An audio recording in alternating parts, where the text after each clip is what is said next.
மனசை தூய்மையாக ஆக்கணும்னா தியானத்தை பண்ணுறத நம்ம தினசரி கடமையாக பழக்கமாகவும் வச்சுக்கணும்.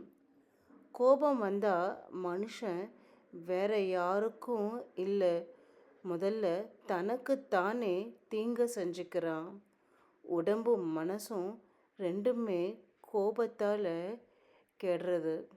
இந்த உலகத்தில் அமைதி நிலக்கணும்னா எல்லோருமே சாந்த குணமாக இருக்கணும் அப்படின்னு மகாபெரிவா சொல்கிறார்.